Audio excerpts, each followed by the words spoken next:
Hashtag 3701 ENT podcast. Prez Perp in the building. My boy Prez in the building. Young Tycoon, King Gene. We're going to do it big. We're going to break the internet with this one right here. Hashtag 3701 ENT podcast.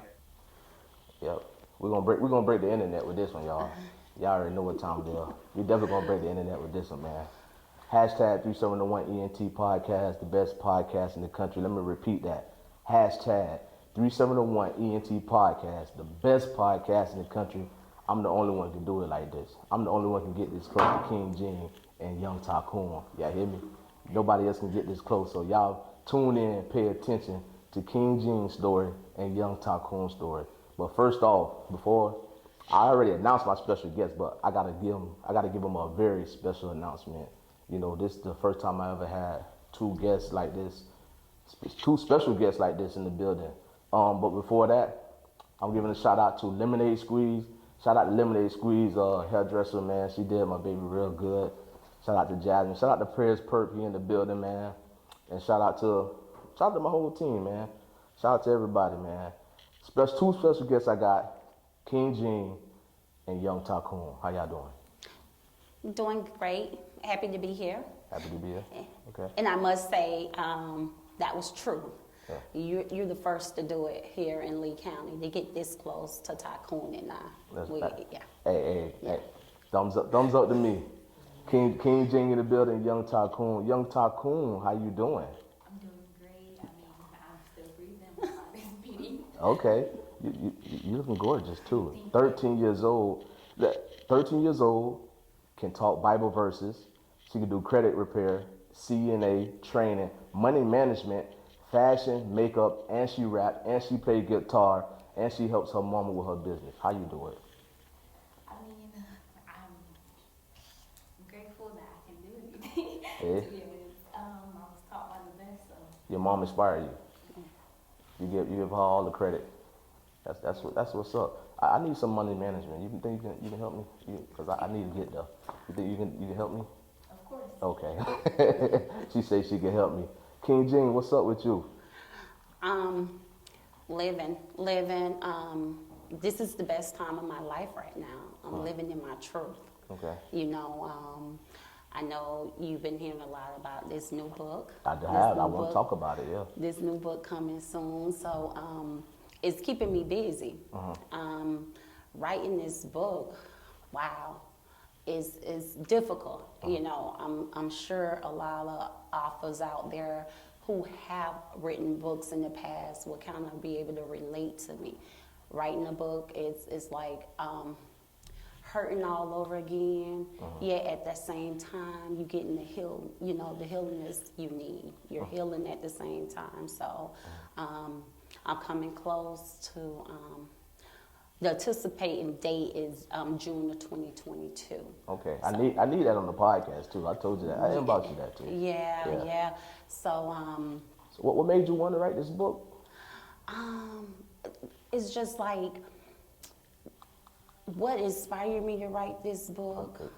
I'm gonna be honest. It's like I finally tapped into happiness. You know, and I just felt like it was so important for me to share my story with others. And I'm a 5-time gold digger. 5 times. I wonder. I wonder. I mean, coming from the same projects I come from, 3701, which is based off my podcast, the same project. How you made it out? Like, it's a lot of people want to make it out and get the life that you were living. And giving, baby Tycoon, young Tycoon, like giving their kids that type of life. Right, and that's all about my book. Like I said, I'm a 5 times gold digger. Right. And some people may not understand what I'm saying, but I've been in 5 relationships, and it was all gold digger relationships. Right. And then I'm a 2 times wife. So 2 of those relationships went from gold digger to, men wanting me to be their wife, but I wasn't quite ready. And I'm a 1-time real lover. And that's where I'm at right now. Okay. Real love. Because Okay. it starts with self-love. So once I tapped into my self-love, I realized those 5-time, gold digging relationships it wasn't no love there because Right. I didn't know self-love. The answer to your question, ill touch, you know, I don't want to release too much because I want you guys to pick up the book. Yes. But making it out of 3701, like you said. Right. And I was happy when you invited me on your podcast because I said this individual can relate to me because he know, you know, How we hard come it from the is. dirt. That's right. And he know we came out of the same projects. And most of all, he know me. He know I have always been that 5-star chick. Yeah. I was gonna say that. Because you was like the project girl, the new, like, damn, where Jeannie at? When Jeannie come out, they're like, everybody, damn, that's Jeannie. Yeah. So I was like, I was sharing that with my kids. I was like, you know, we from the same hood. We from the same project. So like, he know my story is true. He know I started from the bottom. You know, he know I started from the dirt. The dirt. When people tend to say my daughter spoiled, she look at them like spoiled because she think it's normal. She think her lifestyle is normal because she didn't have to go through what you and I went through. Going to bed, listen to gunshots. You know, the stolen cars, that, and fights. She never had to get off the bus and bang. She never had to go to school, you know, and fight their way up out of it. So when people say, "Oh, she's spoiled," and you know she's been given the good life, she don't understand that because you know mom made it out of the hood. So she didn't have to go through it. You know, like I took the struggles off of S and put it on success. So my daughter ain't have to experience what I had to. I mean, it's kind of a challenge now growing up as King Jean's daughter. You know what I'm saying? It's a big challenge. She sometimes don't get the fairness as giving her opportunity of living her life because she's King Jean's daughter. And I keep her in a trophy glass. You know, I have family members that kind of like envy. They you know, it's like, oh, she think her child is Bella. But I keep my child in a trophy glass. And I would encourage all mothers to do that. You know, our daughters is, you know, precious and we are our kids' first best friend, you know, so you have to protect your child. I made it out. It wasn't easy making it out. It ain't you easy. know, when I take my kids back into my community where I came from, my youngest got a little taste of it. I mean, she grew up in a Bella community than I did, but however, I wasn't quite out of the hood as I wasn't physically out of the hood. I had made it out, but I was still going back. You know, it was like the a little bit of the Bible verse, a little bit of the Bible I'm gonna throw in there. It's like when the kids made it, when you know, the kids came over from Egypt to the Promised Land. They kept looking back and they wanted to go back to Egypt. And that's how it was. I made it out of the hood. I was able to buy my first home at 24, 25 in the Cape. If anybody know what the Cape is, that was like paradise. That is like paradise. That's where we're trying to get there. Trying to get across that bridge. We're trying to get across that bridge. And what inspired me is because we was bused across the bridge going to school. Living in 3701, we didn't go to school local. We went across the bridge, and me being a little kid looking out my bus, it was like looking at those homes in the Cape was like paradise. I would get off the bus and tell my mom, it's a different world. It's a different world. And I made myself a promise that once I become old enough to make the decisions on where I'm going to live and where I'm going to raise my kids, it was Cape Coral. Well, shout out to Miss Shirley, man, because she raised a strong, smart woman. And shout out to your pops, too. He did his thing. He's long distance, but, you know, he did his thing as a father, you know,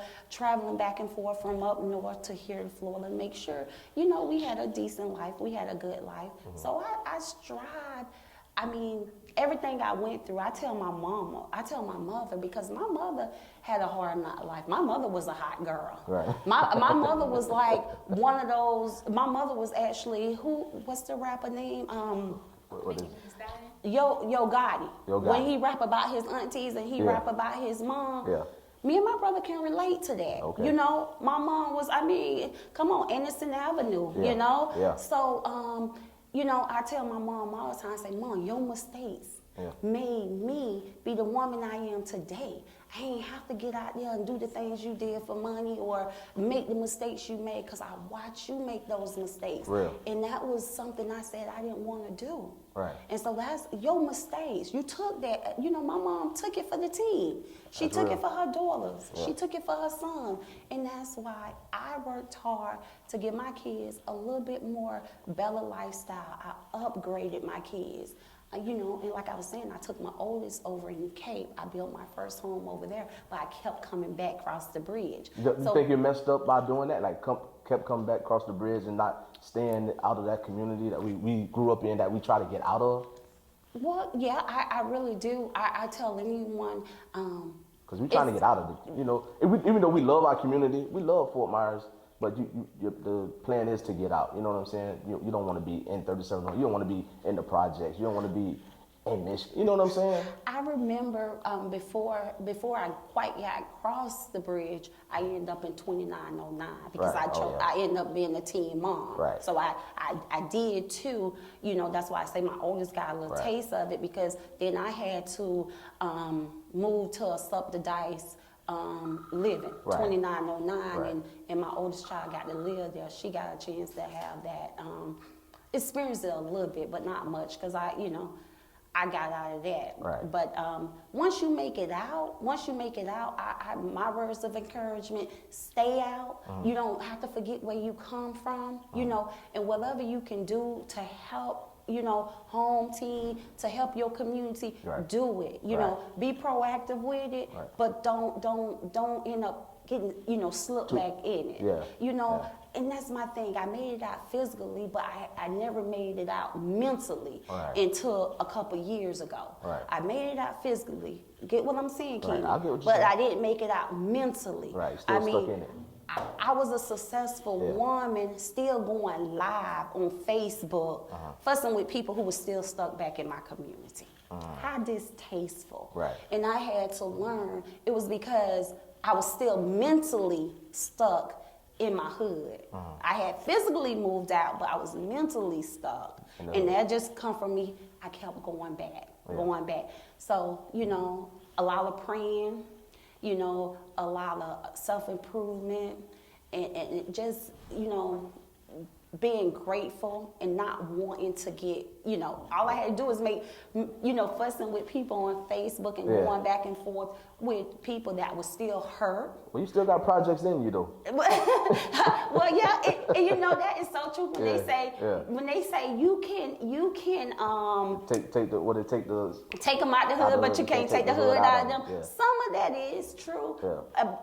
What I'm thankful for is that I know how to turn it on and turn it off. That's true. And eventually, I'm hoping that I can just turn it off and keep it off. Right. I don't know if I'm gonna ever get there, but I do know I'm developing a lot of self-control, so that's helping me out a lot. Right.